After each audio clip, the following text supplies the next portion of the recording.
ez duk hitzik hizbate esplikatzeko ze senditzen dugun.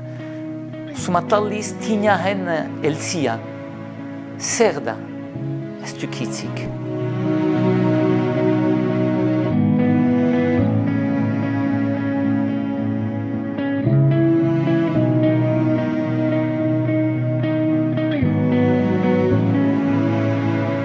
Butila hartzen duzie, tiro-buxon batekin eta buxoat egiten delaik, deja zer barnakor horrekin. Eta guk mendian tinan heltzen gelaik, senditzen dugu eta barnakorra dugu. À ce moment-là, personne ne va nous l'enlever. Personne ne va nous l'enlever et quand on arrive ici, on se sent fort.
C'est bon, allez, la moitié de fait déjà. Quasiment la moitié, allez, allez, allez. On se concentre que sur l'effort, que sur l'effort. Oublie le temps, oublie tout le reste. Pense à tes pédales. Je m'appelle Frédéric Arbourois, 43 ans. Et donc j'ai 2 enfants avec Michou, Naya et Argichou. Je viens d'Espelette. J'ai passé toute ma vie à Espelette. Et maintenant, aujourd'hui, je suis venu vivre à Saint-Palais. Donc Frédéric a la passion de la montagne depuis tout petit. C'est vrai qu'il a toujours connu les montagnes voisines à côté d'Espelette. J'ai eu la chance d'avoir mes parents, Aïta Tama, qui m'ont amené depuis tout petit. Par jour de beau temps, on allait au Mont d'Arin à Espelette. C'est un sommet qui surplombe le village d'Espelette et tous les alentours. Fredok maitatu du mendia, zen eta tipi-tipitik bere anaiarekin, eta gu borrasoak joten ginen jende oroz, demora alde zelarik, Mondarrineko kaskorat. Egiten ginuen beti oilaskoa erretzen ginuen, gero horrekin bere chips, eta joten ginen piknike behar ginen mendian. De là, petit à petit, je voulais découvrir un petit peu ce qu'il y avait ailleurs, ce qu'il y a toujours derrière ces sommets, au-dessus de ces montagnes, qu'est-ce qu'il y a derrière. De là, on commence toujours à aller un peu plus haut, et des Pyrénées, on part aux Alpes, des Alpes, on va en Suisse, en Italie.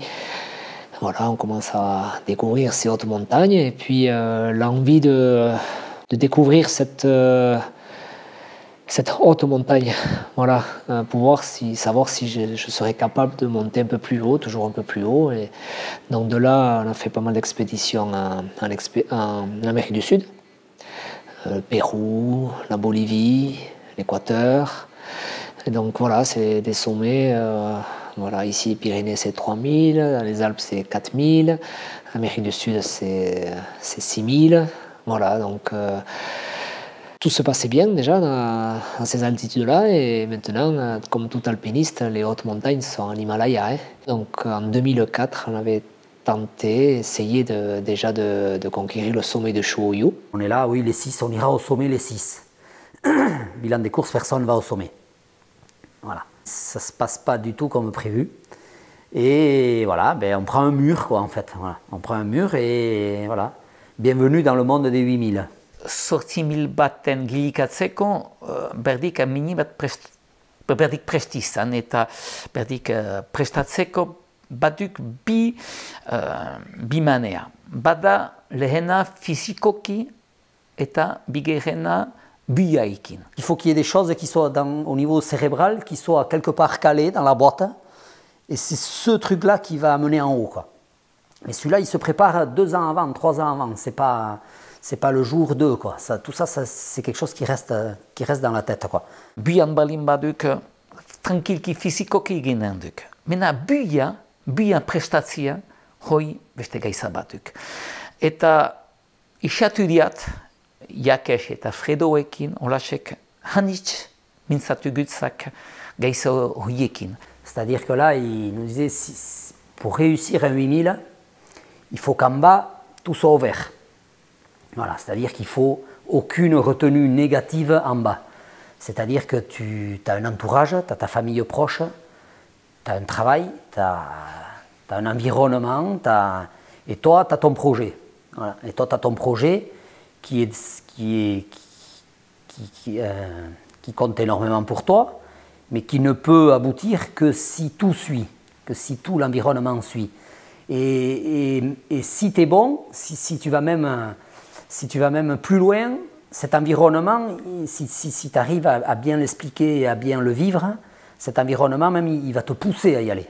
Si on a les voyants orange, même vert orange, c'est pas bon. Parce que là-bas, il faut être à 200%. Et j'en suis persuadé qu'il faut être totalement au top, mentalement, autant que physiquement.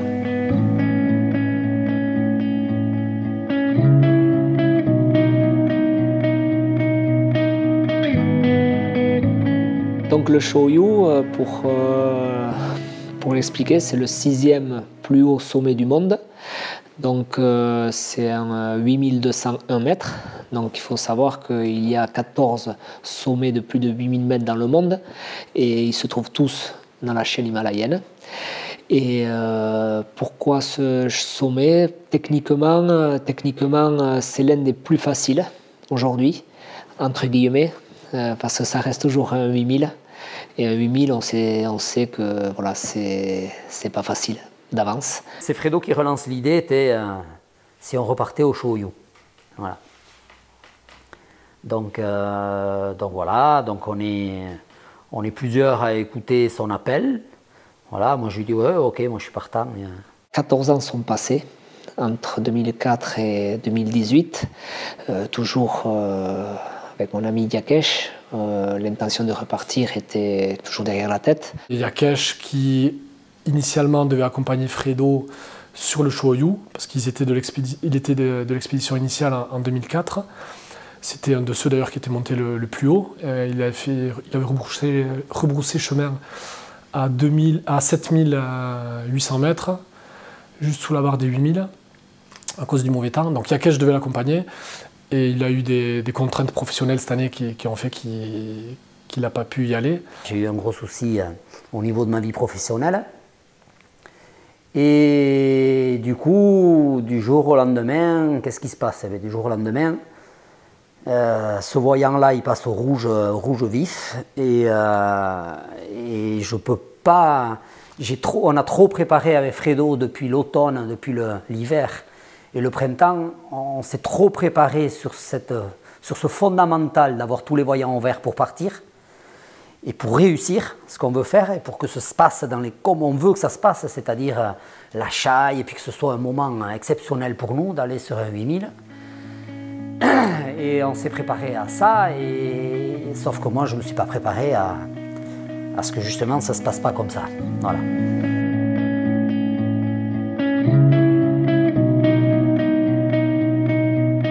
J'ai coupé l'expédition en 2 pour faire une acclimatation ailleurs du sommet. S'absenter 3 semaines, c'est pas forcément facile de laisser le boulot et la famille comme ça.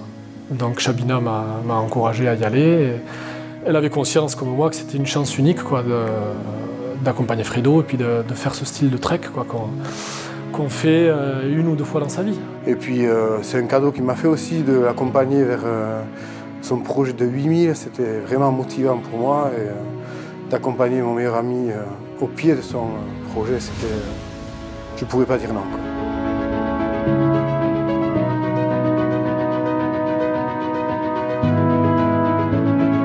La préparation, je l'ai faite totalement différemment que 2004.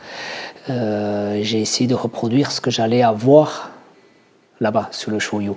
Et c'est quoi? C'est marcher longtemps. C'est porter du poids. Et donc voilà, donc j'ai passé tout l'hiver 2016, 2017, 2018 à faire du ski de rando. Voilà, j'ai fait beaucoup de sorties de ski de rando, beaucoup de VTT. Il a beaucoup puisé sur lui et il a fait un travail intérieur. Voilà, il s'est isolé, je pense, pour se connaître. Aujourd'hui, on ne se pose pas assez, je pense, sur soi. Et c'est quelque chose qu'il a, je pense, appris à faire. Et j'avais un conseil de mon médecin qui m'a suivi, Jean-Michel Campagne, du responsable du CHU de l'hôpital de Bayonne, où j'avais un suivi en amont, pendant et en aval. On s'est vu aussi pour voir le résultat. Donc j'ai eu une aide médicale exceptionnelle de la part de Jean-Michel. Il m'a fourni tout ce qui était pharmacie médicale, dans la pharmacie, tout ce qui est du basique au plus costaud. Donc ça part du Doliprane au Smecta, au Imodium pour la gastrique et ça va jusqu'à l'intramusculaire. Donc on a fait des apprentissages quoi qu'il arrive. À cause de l'altitude, il y a deux cas très graves qui sont l'œdème pulmonaire et l'œdème cérébral.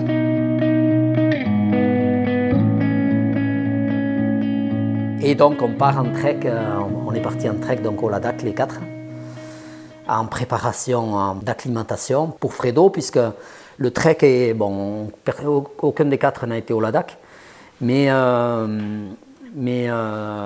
base de ce trek c'est vraiment la première partie de l'expé. Donc c'est l'objectif principal, c'est que Fredo s'acclimate comme il faut. Donc Fredo se retrouvait seul à faire le Shoyu et nous étions trois à l'accompagner au Ladakh. Départ le 24 août et retour le 12 septembre.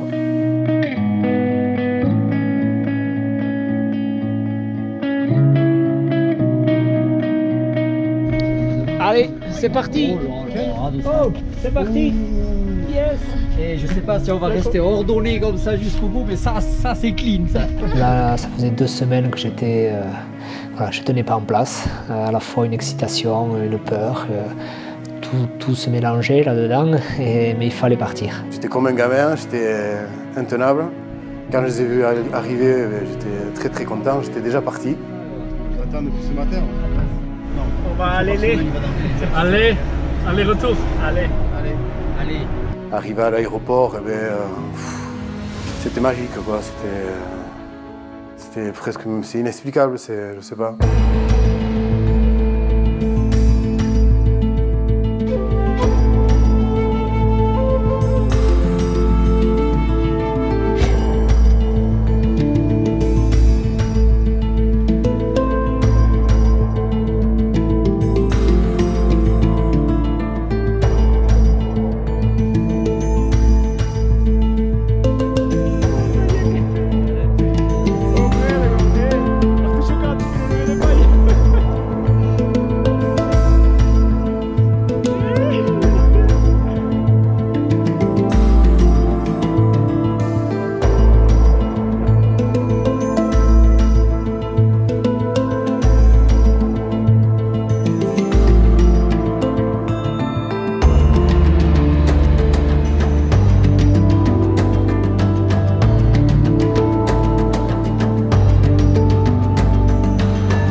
On a fait un trek d'acclimatation de 20 jours, tout en découvrant les paysages du Ladakh, qui d'ailleurs sont purement magnifiques. Aujourd'hui, la phase d'acclimatation, on crée les globules rouges. Et c'est quoi les globules rouges? On dit qu'à partir de 2500 mètres d'altitude, on crée beaucoup plus de globules rouges que la normale. Donc ça nous permet que notre corps soit oxygéné, donc qu'on arrive à plus facilement marcher.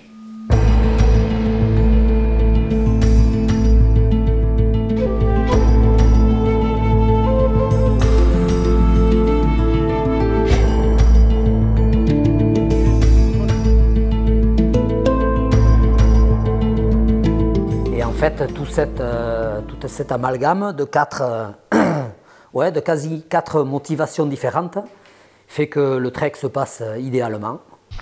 Nous démarrons de lac Somoriri en direction, en fait on fait le tour du lac et on va aller derrière ce massif montagneux. On va aller derrière ce massif montagneux où se trouve le Choukoulé à l'arrière.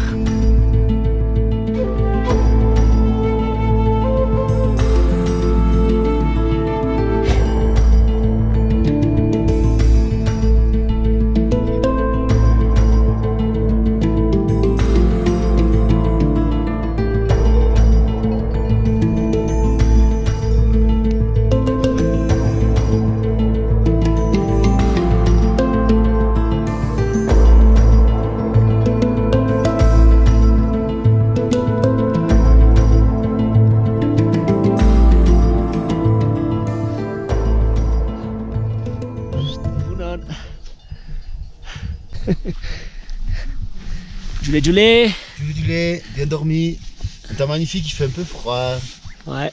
Alors, ce mal de tête commence à partir. Ça passe. Ça passe. Ça y est, je suis un homme de l'Inde. Je suis un hindou. Des hautes altitudes. Voilà. J'espère que ça va continuer. Allez, Chabi. Ça va? Ça va? En forme? Ouais. T'as aussi bien dormi? Ouais, super bien dormi. Enfin? Ah putain, première bonne nuit. Ouais. Ça fait du bien. Ça fait du bien? Ouais. Nous sommes à notre 4e nuit, 4600 mètres d'altitude. Donc voilà, nous avons un super espace, super camp de base. Voilà, on plie tout comme d'habitude. Voilà, le quotidien. On monte, on déplie, on mange, on dort. Voilà, c'est le principe d'un trek et au fur et à mesure on monte. Voilà, notre nuit on a passé ici et donc voilà, je vais aller vous montrer notre petit déjeuner. Donc là les horsemen qui préparent les chevaux, voilà, ils sont 2 horsemen, ils préparent les chevaux, donc on a 12 juments avec nous pour porter tout le matériel. Et ensuite, eh bien voilà, là ils sont en train de déplier la tente et ils nous ont mis, voilà, les sacs sont là, la cuisine elle est là, on a un super cook, voilà. Good morning. Morning. Ça va? Ça va, ça va. Voilà, notre cuisinier, very good. Une superbe terrasse. Voilà, petit déjeuner. L'omelette, 5 étoiles. Ah ouais? Quoi, omelette chapati? Énorme. Ça va les gars? Vous pouvez sourire un peu? Alors c'est quoi au programme aujourd'hui? Au col là-haut. D'accord. Il se situe à quelle altitude? Je pense, c'est 5000 et quelques, hein. Il se situe à mal de tête. 5100 mètres apparemment, hein, c'est ça. Voilà, voilà, super décor. Des capes terribles. Hein. Salut Caro, j'espère que tu dors bien. Les enfants aussi. Et bon, ben là on va aller en chier là. C'est génial. C'est pas physiquement, c'est pas hyper dur. Ce qui est très dur, oui, c'était dans la tête, quoi. Dans la tête, c'était tout le temps se remettre en question, savoir si on allait arriver au bout, parce qu'on était dans un endroit où on était seul, tout seul. Il pouvait nous arriver n'importe quoi. On ne sait jamais si on allait s'en sortir. Moi qui avais hyper mal au ventre, donc je me posais plein de questions dans la tente le soir. Heureusement, il y avait Chabi qui me posait plein de questions, qui me faisait penser à autre chose. Fredo qui prenait la température tous les matins, savoir si ça allait, si je me sentais de continuer. Ils m'ont toujours bien... j'étais bien encadré, quoi.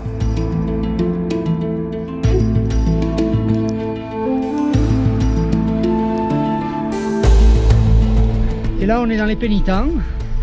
Fredo fait la trace là, tranquillou, et on se régale. Et là-bas? Et là-bas, je l'arrête. Choucoulé ou non. Choucoulé 1 qu'on fera sans doute peut-être demain.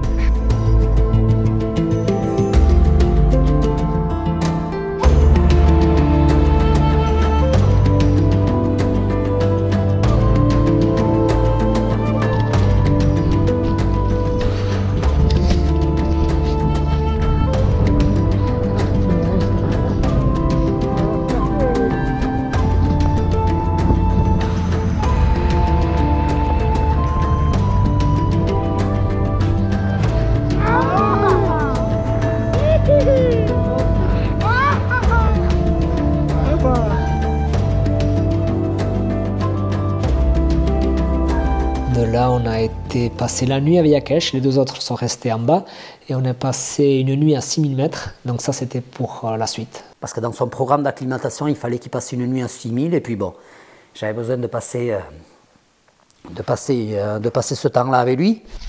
Donc on est dans la tente parce que dehors il commence à faire froid. Parce qu'on a l'air comme ça d'être bien, mais on est quand même à 6000 mètres d'altitude. Donc il fait un petit peu froid. C'est ça. Donc là, on va essayer de ne pas ressortir de la tente. Et on pense à même à faire le ménage et tout. Ça, c'est des formations. À partir de cette nuit-là, pour moi, je suis rentré du trek sans danger objectif, parce que bon, attention, c'est la montagne. Sans danger objectif, pour moi, Fredo, aucun doute, il va en haut du 8000, c'est sûr. Je ne l'ai jamais vu comme ça. Une détermination extraordinaire, sans aucun stress, et un relâchement et une forme de spiritualité que je n'avais jamais vue en Fredo, jamais. Cette phase où voilà, on a besoin d'écouter, on a besoin d'avoir du réconfort, parce qu'on sait qu'on va aller dans des moments assez difficiles, et Dieu sait que c'est difficile le 8000, donc voilà, partager avec mes amis, voilà, ça a été plus fort que tout, quoi. Voilà. Et donc à la fin de notre trek, donc le programme, tout simplement, c'est qu'à New Delhi, nos routes se séparent. Fred habite à Yakesh, et Yakesh de New Delhi, donc direction Munich, et moi je m'en vais à Katmandou. Et ne serait-ce que dans l'avion, je lui dis à Yakesh, écoute Yakesh, on va pas traîner là, on va pas faire des au revoir, parce que je pense que ça va être très très dur. On le savait entre nous qu'il fallait pas que les adieux s'éternisent, parce que là on le laissait vraiment 3-4 semaines tout seul. En sachant que à la base ils auraient dû être 2, quoi, ça aurait peut-être plus mis en confiance. On avait calé le truc, arrivé à l'aéroport en tous les cas. Ben, on n'était pas là pour se dire gna gna gna gna gna, non. Donc la séparation elle s'est faite, ben, tu vois là tu vas à gauche et nous on rentre. Donc voilà, c'était pas évident. Et puis on le quitte, il y a la porte qui s'ouvre devant Fredo. Il passe juste derrière. Donc nous 3 on continue de notre côté pour rentrer voir nos familles. Je me suis retourné et en me retournant, j'ai vu qu'il n'y a plus personne et là je me suis dit ah, là tu l'as, là je me retrouve seul et sincèrement j'ai eu la peur qui m'est rentrée. Et puis bon, on en a beaucoup rigolé, mais bon, Fredo il parle pas anglais, il parle pas espagnol, bon. Il parle pas népalais, il parle pas tibétain, il se dit pareil, je vais avec un peu de bol, avec enfin un peu de bol, je vais me retrouver avec un bestald et je vais pouvoir échanger en euskara là-haut, je vais pouvoir ou parler en français ou je vais trouver un lien, Niana, et bon bref. Et donc voilà, mon expé démarre là. Et je le dis sincèrement, c'est là où j'ai pris conscience que j'allais faire quelque chose de très dur. Voilà. Et là, c'est le départ pour l'expé.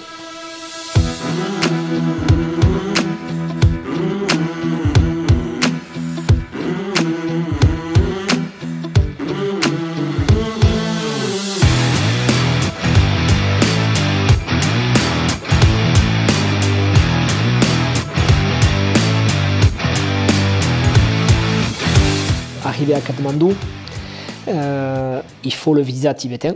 Ouais. Et pour faire le visa tibétain, enfin chinois, mais tibétain, vu que c'est plus compliqué, c'est encore, bon, voilà, c'est encore très bien répressif. Il faut faire le visa, on ne peut pas le faire ici en France. Il faut être à Katmandou pour pouvoir faire la demande de visa. Donc il faut laisser le passeport. Donc vous laissez le passeport et là il faut attendre 2 voire 3 jours. Si tout va bien, en 2 jours, sinon 3 jours. Ça fait 2 jours que je suis à Katmandou. J'espère une chose, qu'on démarre demain.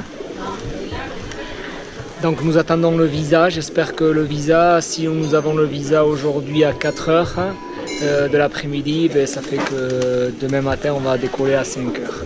Donc mon visa n'est pas encore établi.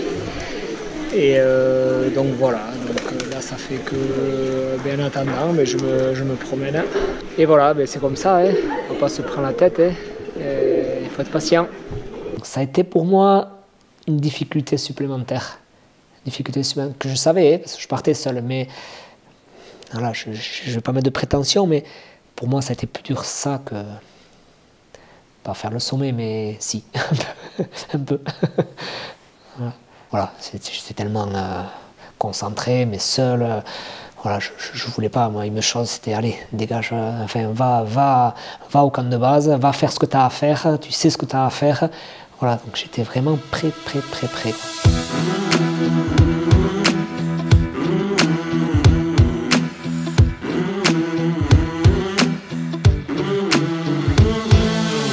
Voilà, Egunon, et bien nous sommes le 14 septembre. 14 septembre, donc aujourd'hui c'est le départ. Normalement, je devrais avoir le visa ce matin à 10 h. Et donc maintenant, direction, on a 2 jours de voiture, 2 jours vraiment de voiture pour atteindre le camp de base chinois, plus ensuite un jour pour aller au camp de base à pied, au camp de base du Shoyu qui est à 5700 mètres. On est parti ce matin à 10h30. 10h30 ce matin, donc là il est 2h15 et il faudrait qu'on soit avant 4h à la frontière pour pouvoir passer la frontière, sinon on dort à la frontière. Bon mais voilà, on était bien parti et là je pense que là ça va être cuit. Bon mais c'est comme ça, c'est les aléas. Donc voilà, une super belle route avec un super gros carton. Voilà, c'est la Bérésina. Donc on est bloqué, on est tous bloqués.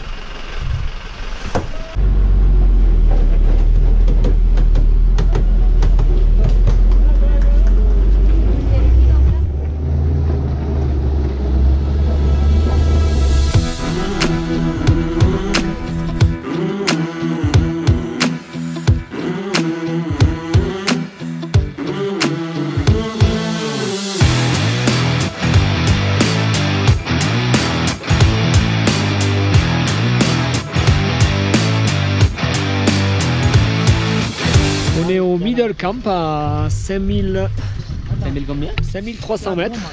Hello, ça va? Oui, ça va. Et toi? Bon, on est au middle camp. Oui, on est à middle camp. Middle camp. Oui.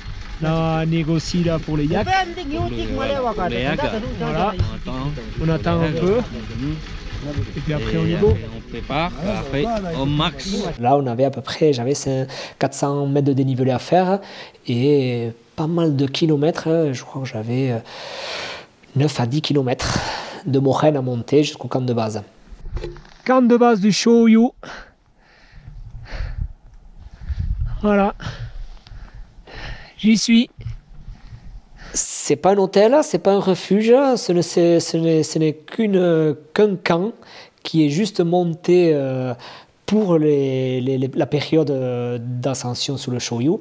Donc il y a plusieurs tentes, ça va jusqu'aux 50, 60 tentes de tout pays international, hein, ça vient de partout. Donc ça consiste à chaque expédition, chaque pays, chaque agence ont une tente messe qu'on appelle, une tente où on se retrouve pour pouvoir manger, pour discuter, pour déjeuner, pour souper, voilà, avec table, chaise, voilà, un abri. Donc il y a un joli confort, hein, on est bien. Et ensuite à côté il y a une tente cuisine, kitchen, là où le cuisinier nous prépare à manger avec bon, voilà, vraiment une belle petite cuisine. Et bien voilà.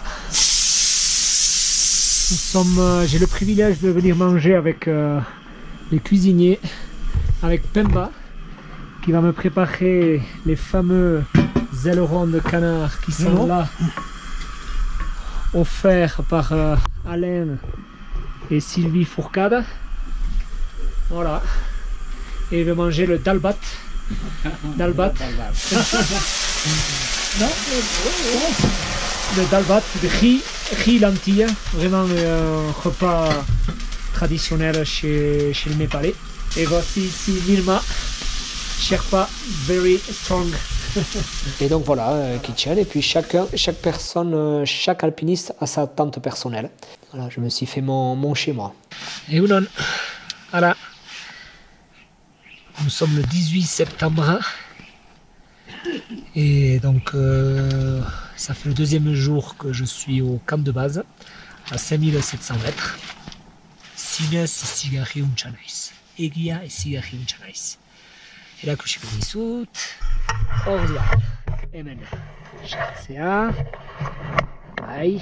Hemen chartzea. Oda nire tenisak, nire crocs. Voilà. Hemen sakoa. Hemen badut. Telefon satelita. Eta da. Eta izigarri untxa izanez. Eta bat lasai izigarri untxa, bat beste bat. Eta hemen, lehiotik ikusten da zer.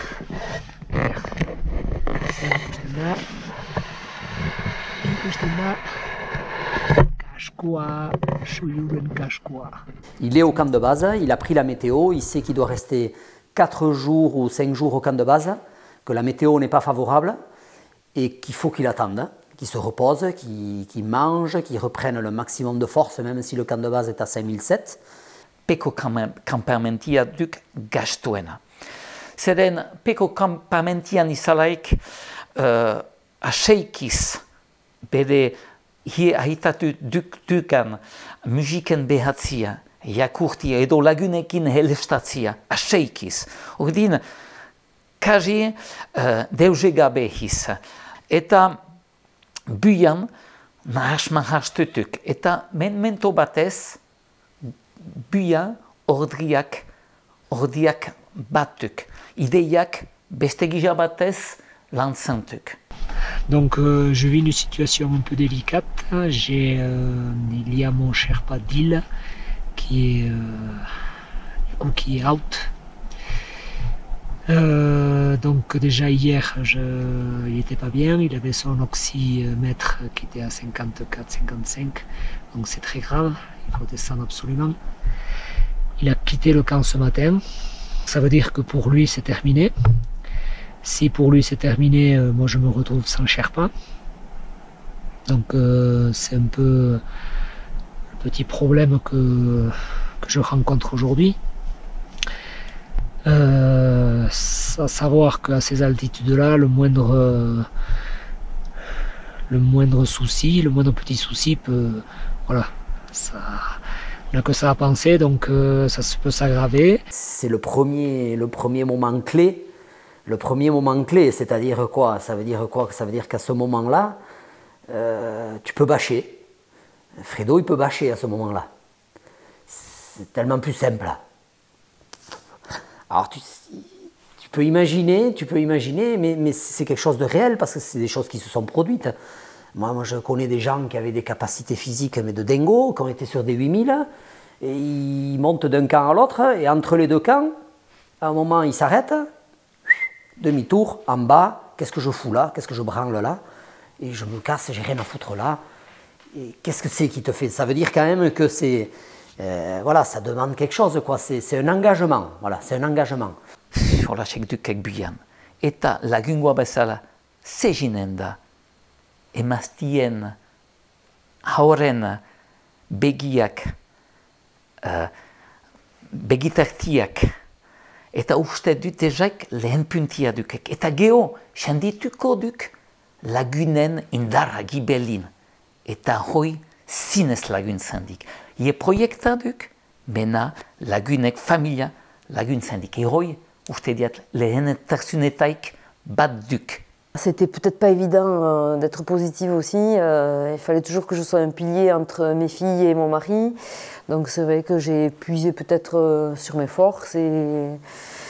Mais j'ai vécu cette expérience positivement, sereinement aussi quand même. Ça étonne beaucoup de gens que j'ai été sereine, mais voilà, je pense que c'était ma nature d'être positive. Donc le Sherpa Mirmar, de 50 ans, qui a de l'expérience, qui est vrai Sherpa, me dit qu'il n'y a pas de problème, qu'il va m'amener en haut avec lui.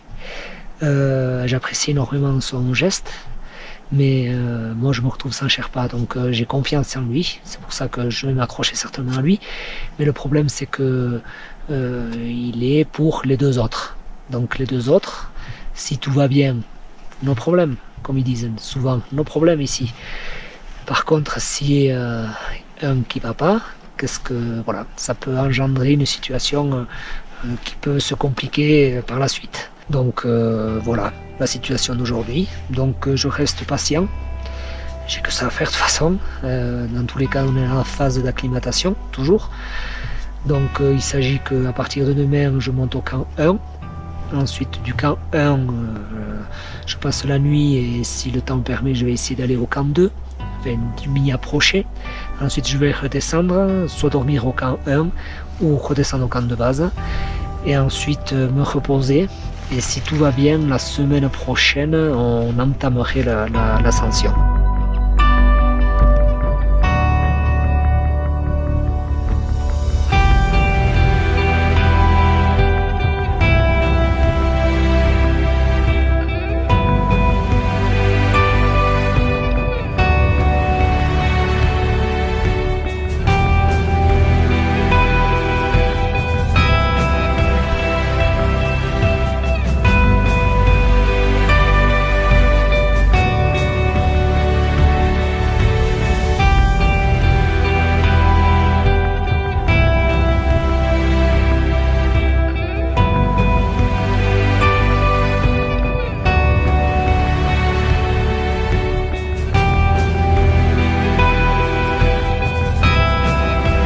Et voilà, je viens d'arriver au camp 1, 6400 mètres. Et donc il est 3h30. Donc je suis arrivé à 3h, parti à 9h ce matin. Donc voilà. Et bien écoute, j'ai été tranquillou, tout doucement. J'ai jamais été asphyxié, jamais. J'étais toujours tout doucement. Par contre, j'ai juste un petit léger mal de tête. Voilà, ça me fait un petit peu mal là. Voilà, on est le 20 septembre. Donc, passé une nuit à 6004 au camp 1. Voilà, donc j'ai pas du tout bien dormi, mais vraiment pas. Vraiment pas. Donc Violetta et Dipabar, l'Indien, il reste là. Et Mirmar, le Sherpa, il monte avec moi au camp 2. Voilà, pour l'instant c'est le soleil, mais ça risque de changer.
Voilà la sortie du gros sérac, pas évident du tout.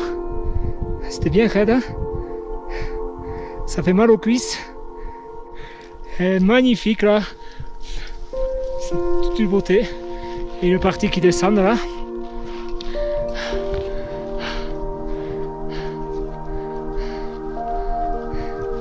Voilà, on est à la sortie.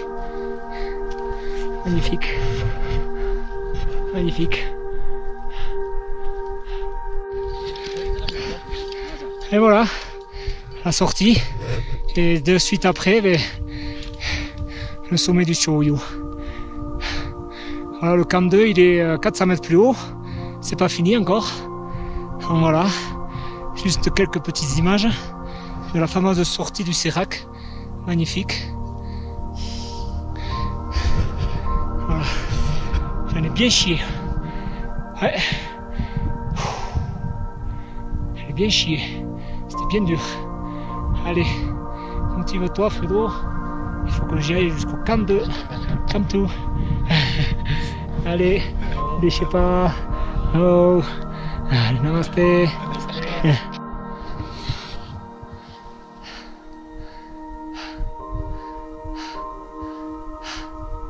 Ça fait 4h20 que je marche. Et je suis un peu explosé quoi.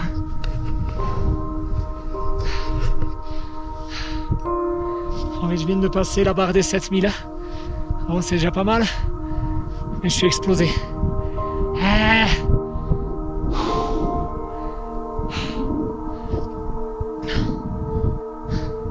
Il resterait 150 mètres, 180 mètres à faire. Mais je suis touché quoi. Je fais 3 pas et je m'arrête. Voilà.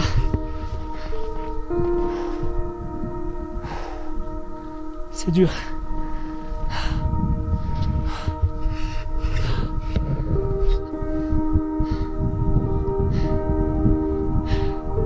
Depuis 2004, je n'étais pas monté à cette hauteur-là. Je viens de passer la barre des 7000. Je suis quand même heureux. C'est bon ça.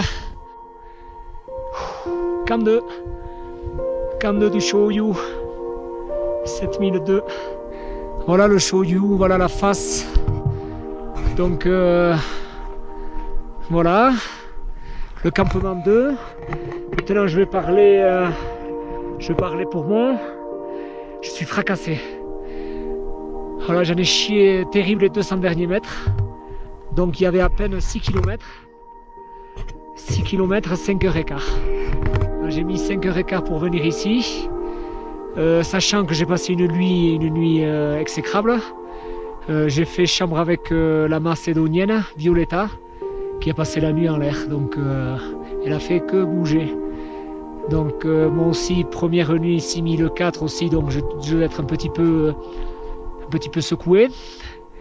Et j'avais un léger mal de tête et en fait en démarrant le mal de tête disparaît quoi. Et donc là maintenant je ne sens absolument rien.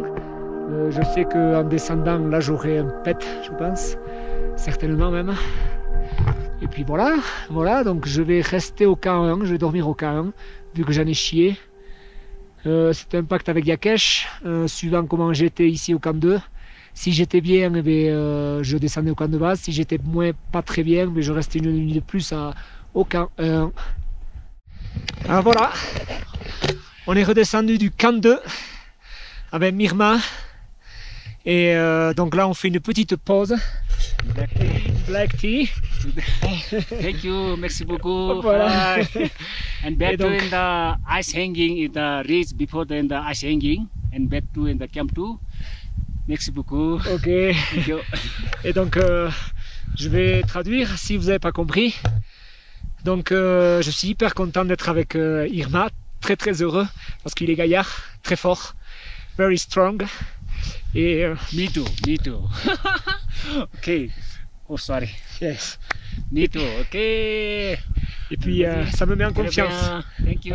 Merci beaucoup. Voilà. Donc là, on va descendre au camp 1. On va dormir au camp 1. Et puis demain, on va descendre au camp de base pour pouvoir bien manger, bien se reposer. Voilà. Et ensuite, il y a le mauvais temps qui arrive. Normalement, demain, après-demain, on se repose tranquillement. Et puis, fin de semaine prochaine, on va essayer de tenter le sommet. Voilà. Ok, bye bye. Et voilà, ça y est, je viens de rentrer donc il y a à peu près 2 heures au camp de base. Du retour du camp 1, 6004. Donc de retour à 5700 mètres. Voilà, je suis un peu touché. Enfin, touché, fatigué. Voilà, j'ai rien d'autre. Bon, je viens d'avoir une solution. Je suis à la fois très heureux.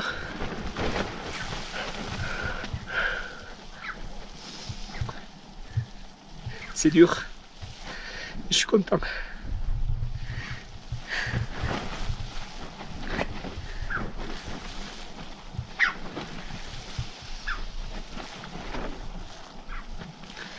Donc il y avait une question qui me trottait, vu que j'ai pas de Sherpa, comment on allait faire. Et donc après avoir mangé, j'ai été voir le cuistot Pemba. Et ce que j'envisageais, ça se confirme. Le cuistot m'a dit qu'il fallait rien dire, mais pour eux, pour Mirma, le Sherpa, c'est la priorité, c'est moi. Il faut que je monte avec lui.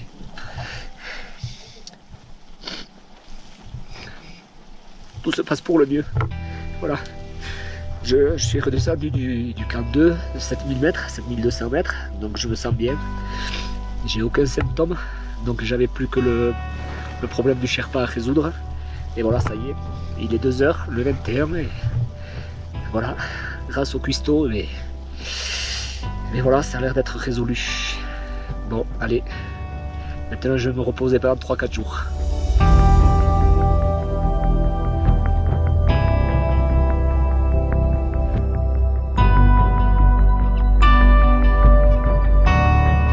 Et après, voilà, le quotidien d'un camp de base, le quotidien, c'est se reposer, la toilette quotidienne. Hein.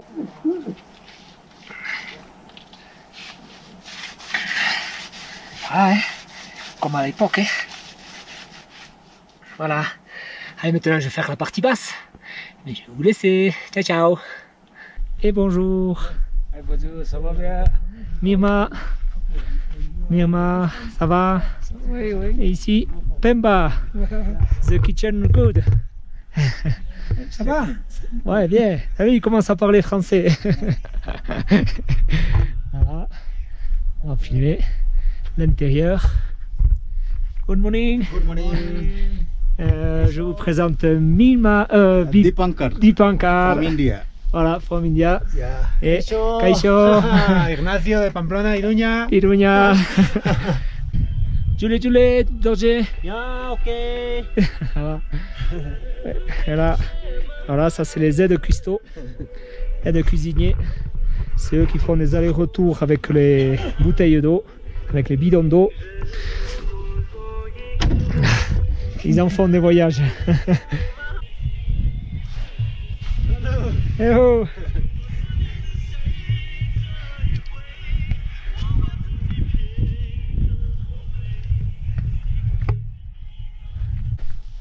Donc, comme vous pouvez le constater, il n'y a pas beaucoup de verdure ici.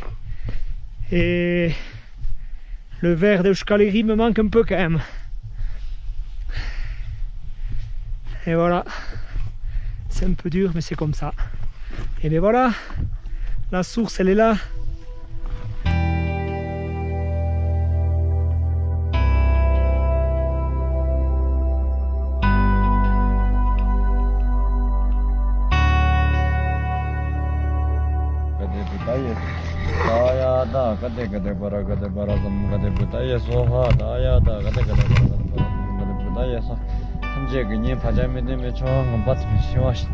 Avant chaque ascension de 8000, on bénit tous les alpinistes et tous les Sherpas.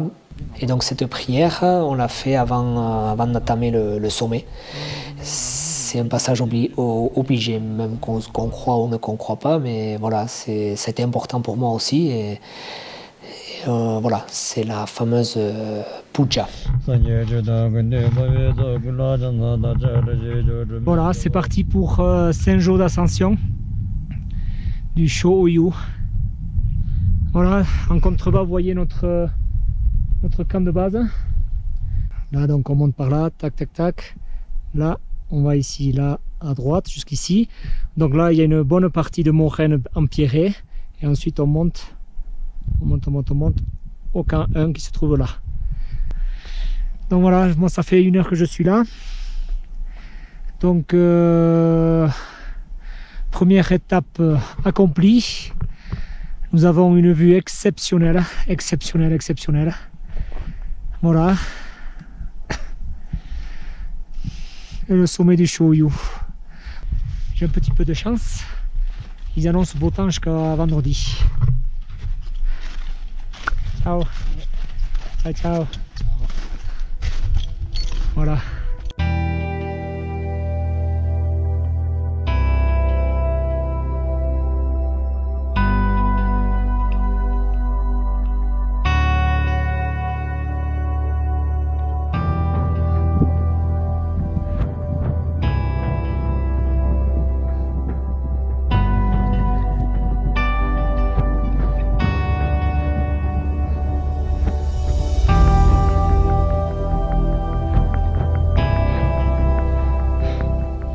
Magnifique.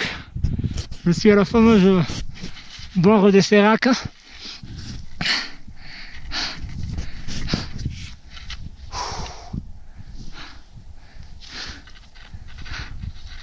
Impressionnant.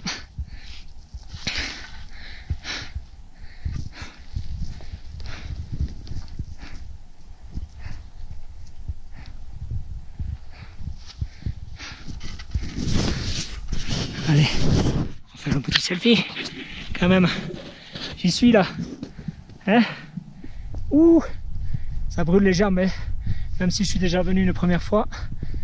Donc voilà, Jumar, corde fixe. Et puis voilà. Allez, il me reste une bonne vingtaine de mètres. Et puis allez.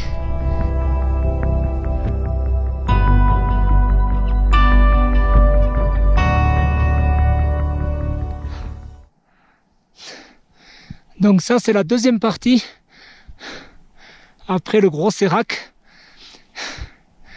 Et bien, on croit être arrivé une fois passé le gros sérac, mais mine de rien, celle-là elle va calmer sérieusement. Donc il reste 200 mètres avant d'arriver au camp 2. Il fait très chaud.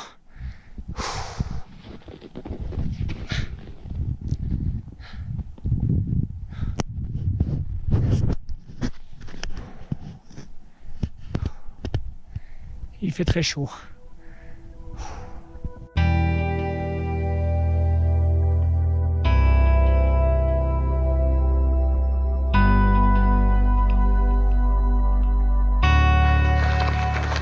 Et voilà, cette belle vue. Magnifique. Tout à l'heure, ça sera plus beau quand le coucher de soleil va tomber. Wow. Et bien voilà, objectif atteint. Objectif atteint, 4002. Qu'est-ce que je dis? Oula, je suis fatigué. Camp 2, 7150, 7002. Voilà, j'en ai chié pas mal parce qu'il a fait très très chaud. Demain donc camp 3, donc une journée relativement facile entre guillemets. Point de vue dénivelé, on n'a que 300-400 mètres de dénivelé. Donc par contre en altitude on monte, ça risque d'être un peu dur par rapport à l'altitude. 7500-7550 mètres d'altitude. Et donc voilà, pour passer une dernière nuit à l'altitude.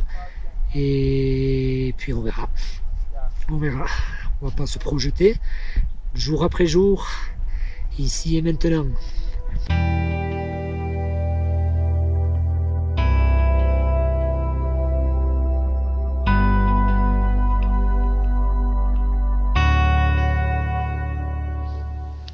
Voilà le camp 3. Voilà. Hallucinant. Il est 5h15. Il est 5h15. Et il y a encore, c'est en bas, c'est Violetta qui arrive. Et ici, il y a Pasang. Pasang qui m'a drôlement aidé. Pasang Sherpa. Pasang Sherpa qui a fait 13 fois l'Everest. Et donc vu que moi je suis en total décalage avec les deux autres clients, et bien, il m'a gentiment invité dans sa tente pour m'offrir la soupe, boisson chaude. Et donc voilà, je le remercie. Merci. Merci. Voilà, donc on a une vue exceptionnelle. Donc on situe bien la Yellow Band. Et donc voilà, il n'y a plus qu'à. Demain matin.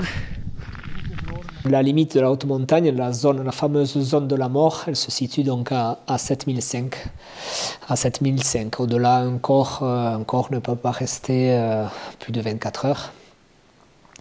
Donc voilà, tout ça, ça stresse aussi, mine de rien. On est stressé, est-ce qu'on se dit, est-ce qu'on va y arriver, est-ce qu'il va rien m'arriver? Jente hanitxera egiten die, gogorra da juiti eta hoi. Bai, gogorra da. Mena ez da bate sofritzen. Sofritzia da beste geiza bat. Norbaitek goxe balin bada, eta ez balin badu sojik hori beak sofritzen du. En fouillant dans mon sac, là, ça c'est beau, ça c'est un bon petit déjeuner avec des biscuits, mais pas les bretons, enfin pas les basques surtout, de chez Franck Mendivet, des Karine. Et ça va être bon, ça. D'ailleurs, il ne reste que ce paquet, j'en ai plus. Ça, c'est bon, ça. Ça me requinque, ça, c'est... Vous pouvez pas imaginer les petits palais, juste ça, c'est juste ça, comment ça remonte le moral.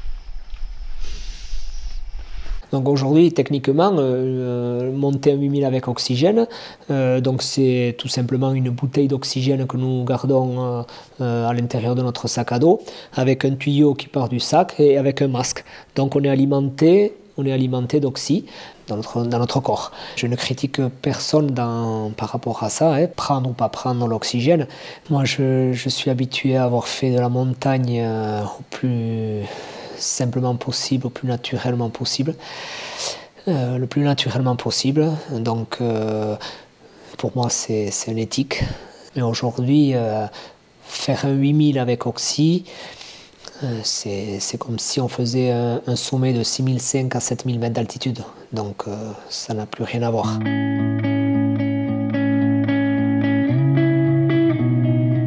À aucun moment j'ai douté et à aucun moment j'ai pris des risques aussi, il faut le savoir aussi. J'ai eu mon épouse la veille du sommet à 7h du soir, 6h30, 7h. La seule chose que je lui ai dit, tu sais Michou, je ferai le maximum que je peux, mais je ne prendrai pas les risques, je saurais faire demi-tour. Si la météo n'était pas ce jour-là, on savait aussi que forcément, il savait retourner en bas à la tente, et puis en se disant toujours que le projet, à un moment donné, s'il n'est pas fait aujourd'hui, les montagnes elles sont toujours là, elles resteront toujours là. Et donc c'est vrai que pour l'instant, le passage à la montagne, voilà, ils savent attendre le feu vert pour y accéder. Betitik errantzaitan euteko gostuan. Zen eta ez zula irriskuk hartuko. Hartu ditu, haintxe ere gu jakin gabian, seur. Baina erreten zaitan, ama zuk ere bortain zineat juten bali maziat auto bat pasatzen bali bada juten altzira, eta zer gertare, hangelitzen bali maniz, hanzen nire bizia hanber nuen gelditu.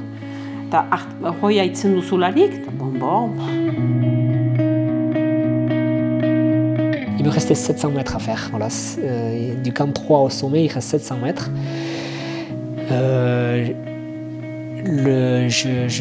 Je monte, je prends un bon rythme, je me suis jamais mis dans le rouge. Et pour savoir, pour ces 700 mètres de dénivelé, voilà, j'ai mis 8h30 pour atteindre ce sommet-là. Je m'arrête à un moment donné, je m'arrête et je regarde mon alti.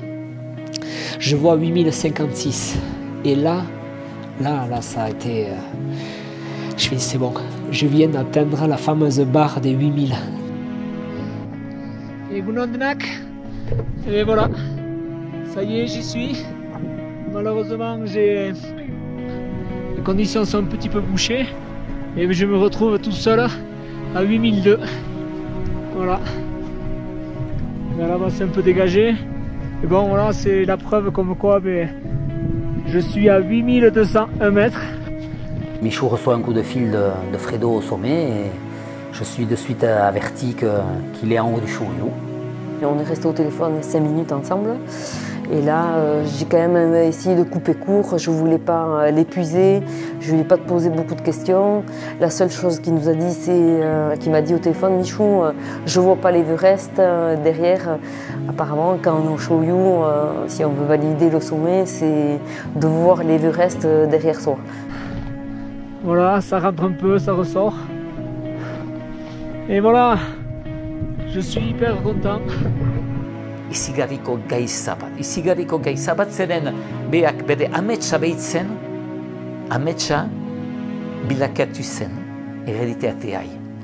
Eta uste dut gibilen zien Fredo pozik zen, me uste dut emaztia, familia, lagunak bekin ziela gaine hartan, eta uste dut nike handian behikin eta zinez pozik.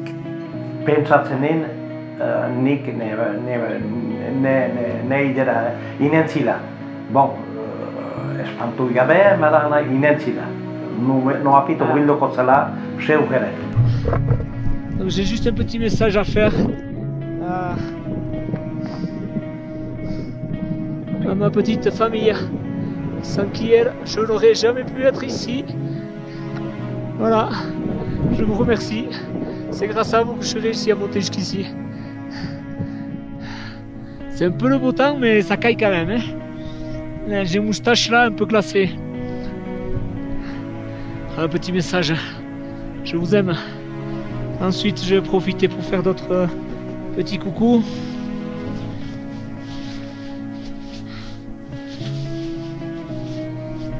Voilà. Et vu qu'il n'y a personne, je suis obligé de me démerder. Même ici, quoi. Même à 8201 mètres. Tu ne fous pas décoller quand même. Putain, alors. Donc, je profite un peu du vent. Alors, je remercie le collège Mileške Rainitz, Mek Kolegioa, eta bai, zuekin naiz. Voilà.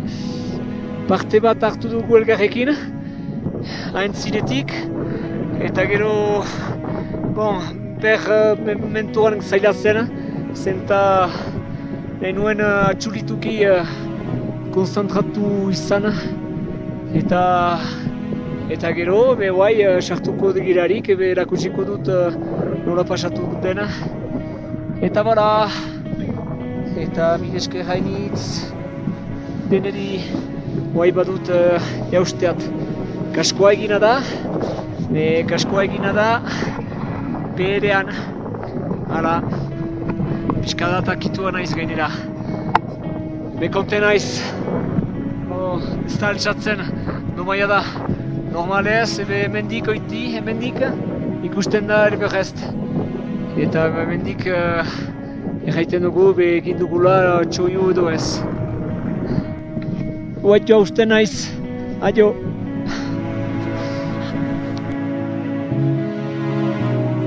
Derrière moi, la Macédonienne est arrivée.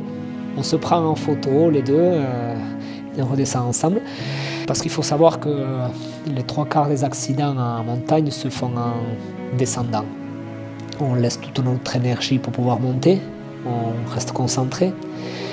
Et si on pense pas à la descente, on laisse tous nos efforts à monter. On arrive en haut, il y a une grosse partie d'émotion qui nous prend, donc on laisse du jus.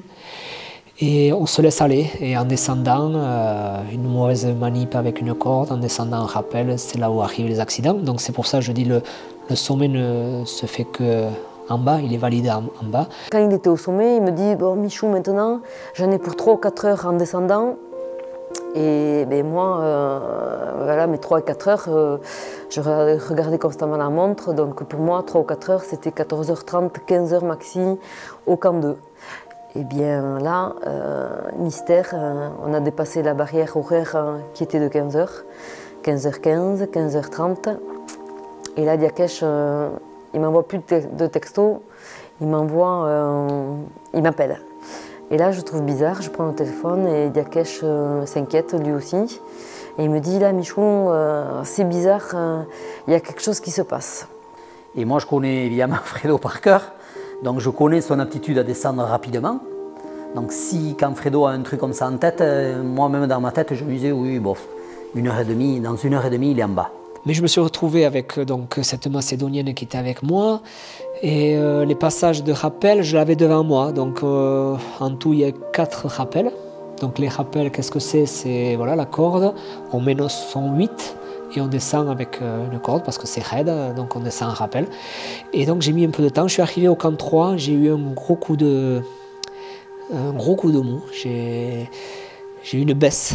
Tout ce moment-là, ce laps de temps, que j'ai pas pris le temps où j'y pensais plus d'appeler mon épouse. Il y a eu une grosse inquiétude ici pendant 2-3 heures. Diakesh en fait arrive à avoir le chef de l'expédition qui s'appelle Boda, qui parlait un anglais incompréhensible. Donc Diakesh me dit, je crois que Boda m'a dit qu'il est en sécurité au camp inférieur, mais je ne suis pas sûr d'avoir tout compris. Je suis arrivé au camp 2, et arrivé au camp 2, je les ai réconfortés, je me sentais bien. Donc j'ai passé la nuit au camp 2, voilà, vraiment relâché, mais tout en restant concentré parce que c'est pas fini. Bon, et voilà la situation. On est au camp 2, donc notre Sherpa Mimar est totalement détruit. Les descendus, ils sont restés la nuit au camp 3. Bon, j'établis un petit peu la situation, mais je ne dramatise pas, quoique ça fait un peu peur quand même. Voilà, je suis donc là, ici, couché sur votre droite, non, assis en train de boire un thé, c'est Dipankar. Et ici couché, ben, voilà, c'est le Sherpa. Le Sherpa, c'est Sherpa, 51 ans, Myanmar, totalement exposé. Et heureusement qu'il y a d'autres Sherpas à côté pour qu'il y ait l'entraide qui se fasse. Sinon je ne sais pas comment je vais faire. Dans tous les cas, moi ça fait un peu flipper. Je pense que je vais descendre le plus rapidement possible. Parce que eux ils étaient tous avec Oxy. Jean-Michel m'a dit descendre le plus bas possible. Je suis descendu hier du sommet au camp 3, je me suis reposé un peu. Mais le problème c'est que je ne me suis pas hydraté du tout. Donc pas manger, pas boire depuis hier matin. Donc ce matin, mais oui, bon, je vous ai expliqué déjà. Donc j'ai été récupérer un réchaud et donc j'ai pu m'hydrater aujourd'hui. Je m'hydrate pas mal. Voilà la situation de 8000 réellement. Voilà, il faut pas faire le con. C'est dur quand même, c'est très très dur. Voilà le sommet du Chouyou. Merci. Allez, objectif camp 1. Plier le reste des bagages et direct camp de base, 5007. Allez, je suis parti. Je reçois donc un SMS à 17h30, comme quoi Fredo est au camp 2, donc bon là c'est génial quoi. Voilà. Voilà. Là on peut. Fredo a fait le Chouyou. Voilà. Et voilà. Impeccable. Vous apercevez mes tentes, les tentes du camp 1. Ce qui veut dire que c'est terminé. C'est gagné. Là je peux l'affirmer.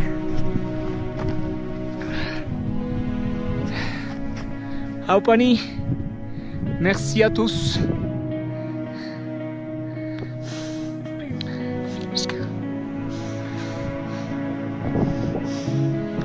Voilà le sommet du Chouyou.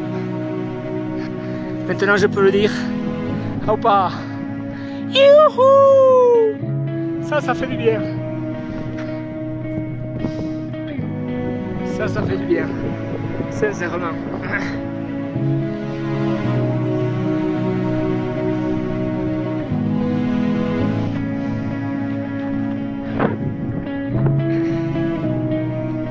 Je suis hyper heureux.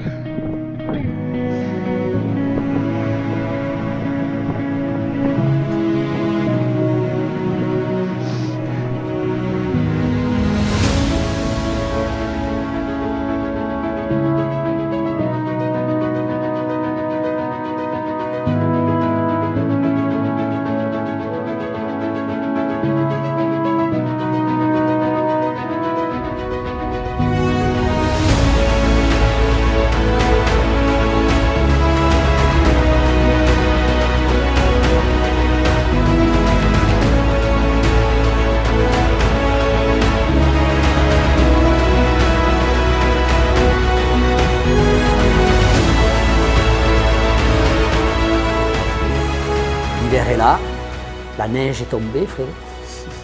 Donc, qu'est-ce qu'on va faire? Voilà, on va reprendre tranquillement le chemin de la montagne tous les deux ou à plusieurs. Et puis voilà. Et puis ça restera une expérience, une grosse expérience. Et puis voilà. Et puis Mileshker, Fredo. Fredo, begiekin beti izarrak izan ditian beti.